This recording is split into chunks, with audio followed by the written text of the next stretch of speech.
Jachka greenhouse roofs. What is a greenhouse roof? It is a layer of soil and plants installed over a waterproof roof system. Why would anyone want or even need a greenhouse? Well, a greenhouse is very beneficial for many reasons. The first being that it can reduce temperature. Green roofs can reduce up to 50 to even 80% cooling loads. 80% of that sunlight reflection goes off of greenhouse roofs back into the sun. And more benefits is that it absorbs 80% water, extends the roof life, absorbs sun and light rays, and many other things. And as you can see in this upcoming slide, is that they can be very aesthetic for even designed houses and many other areas that would want a very nice green roofed house. In 2009, Toronto was the first city to even pass green roof bylaws requiring that buildings with over 21,000 square feet to cover up to 20 to 60% of their buildings with vegetations of some sort and have greens and natural plants along their roofs. And since that law, nearly 640 green roofs have been installed over 5 million square feet. Now, making these roofs aren't that easy as just putting grass on a roof. There are multiple different layers that must be put down before any type of vegetation can even be put on the roof. There are many different ways to do it, but the basics of layers are having a solid base, a vapor layer, some sort of insulation, a waterproof layered mat and drainage, another protection mat, and then a filter layer. And then you can put substrate down and plant the seed mix on top.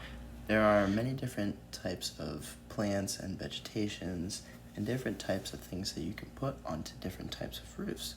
As long as they can get photosynthesis and a nice drainage, it should work and be fun. And when these things are made, they are made at a certain angle so that the drainage will allow it to flow evenly and down in one direction. This picture here gives a detailed picture of the layers of the roofs and shows how that they are put on an angle and how each layer is needed in a specific way and must be sloped so that it has nice even drainage.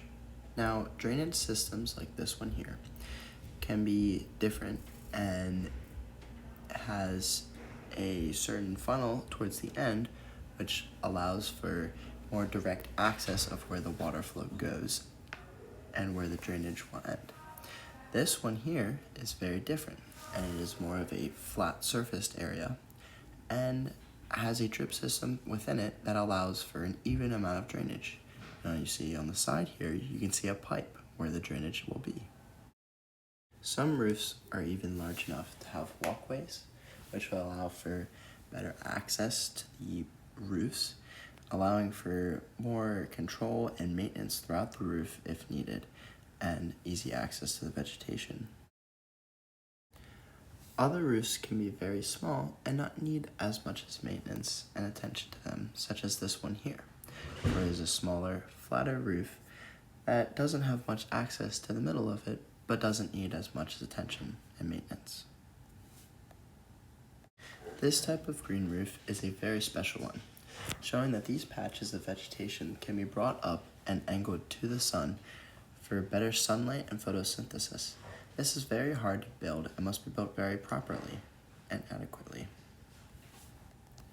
And although there are many pros to having a green roof, you must ensure that they are built properly. There are many rules and bylaws and safety procedures that must be followed, and if not, then things like this can happen to them. This is another picture of a not well-built roof, and as you can see, it starts to collapse.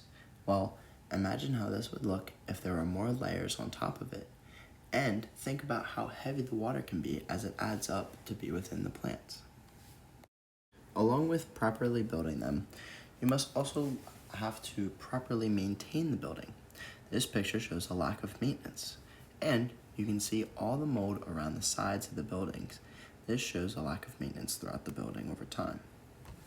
So when building the house, you must also have to think about the proper layers, and it has to be thought out very well. And you need to think of where everything can go and how everything will fit on top of the roof, and make sure that it can be well maintained and properly built to last a long time.